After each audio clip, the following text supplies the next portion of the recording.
This may be his last day. The man was shouting and yelling at his wife in a frantic and angry manner. Two children who heard their father's voice got up from their beds and came to the living room. Seeing their father's anger, they sat down quietly in a chair, scared and cowering. The man kept muttering to himself without caring about his wife's sadness. "I told you, didn't I? I told you that there was a meeting today and I asked you to iron the light blue shirt. What will happen if you go with the brown shirt? Today I'm going to make a presentation. Do you want me to give a pessimistic image that will make the listeners feel bad and affect their vote on the project? Is that what you want?" "Okay, it's over," said his wife. The man took the light blue shirt with a rush. "It's over, of course it's over. But what's the use of something that's already over after I'm late?" After looking at her children's frightened faces, his wife tried to calm him down again. "You were late for this yesterday too.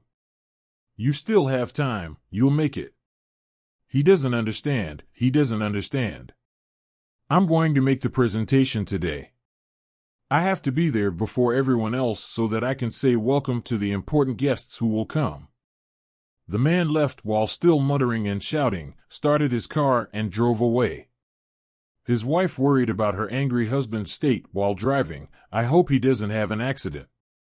When her husband left, she hugged her children and tried to calm them down. "Since you woke up early, I'll prepare a breakfast fit for kings for you right away." She went into the kitchen and turned on a radio playing cheerful music to dispel her unease. She put eggs in boiling water and started heating milk in a pot. She also didn't forget to put olives, cheese, and jam on the table. After a while she called out to her children, "Your breakfast is ready."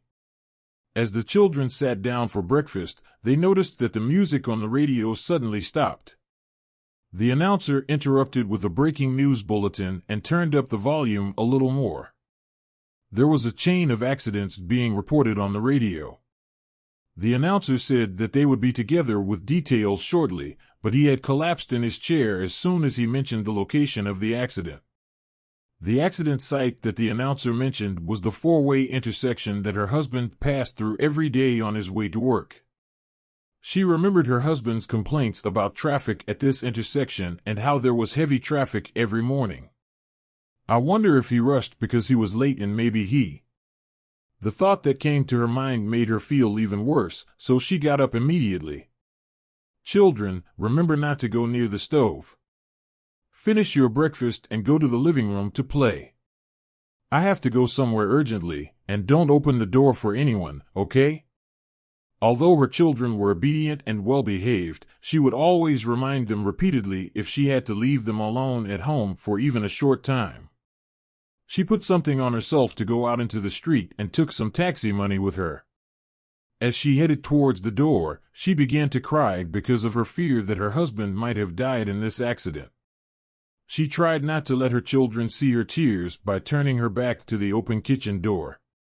She realized that the pain inside her was not only due to the possibility of her husband's death, but also because of how he might have hurt himself and shouted in front of the children before leaving.